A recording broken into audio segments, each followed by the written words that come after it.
সম্মানিত বিয়াস, নতুন একটা ব্লকে উপস্থিত হয়ে গেলাম। আজকে চলে আসলাম দোকানে চা খাওয়ার জন্য। শরীরটা খুবই ম্যাচ ম্যাচ করতেছে। দেখেন এখানে বসে দোকানটা দেখাইতেছি আমরা আমরা তিন বন্ধু মিলে এখানে বসে রয়েছি। আমার সাথে আমার ক্যামেরাম্যান হলো কামরুল ভাই। কামরুল ভাই সহ বসে আমরা চা পান করার জন্য এখানে আসলাম। দোকানদার ভিতরে চা বানাচ্ছে আমাদের চারজনের জন্য। দেখেন এখানে অনেক সময় আমরা শুটিংয়ের সময় আমরা বিভিন্ন জায়গায় শুটিং করেছি, বিভিন্ন শ্যুট নিয়েছি। এখন আমরা খুবই ক্লান্ত শরীরে বসে একটা চা দোকানে চা খাচ্ছি।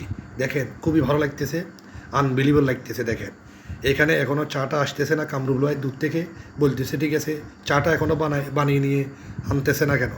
এই জন্য উনি খুবই রাগ করতেছে। তবু আমি বলতেছি দোকানদার আস্তে ধীরে কাজ করতেছে। দেখেন দূর থেকে ভিডিওটা শ্যুট করতেছে। দোকানটা বসে নিরিবিলি একটা জায়গার মধ্যে আমরা বসে চা পান করতেছি, খুবই ভালো লাগতেছে।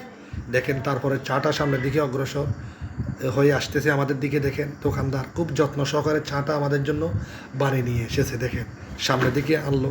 তারপরে দেখেন এই চাটা সর্বপ্রথম আমাকে দিল। দেওয়ার পর আমি কাপটা নিলাম, নামার পর চুমুক দিলাম। দেখেন ওয়াও, চুমুক দিলাম। দেখেন চাটা সুন্দর করে পান করতেছি, চুমুক দিলাম। ওয়াও, অসাধারণ লাগতেছে। দেখেন চাটা এখন অনেক ফিল হচ্ছে। দেখেন চাটা কি আমার কাছে খুবই ভালো। ওয়াও, খুবই ভালো লাগতেছে, আনবিলিভেবল লাগতেছে। আর ভিডিওটা শেয়ার করে দেন, লাইক কমেন্ট করে।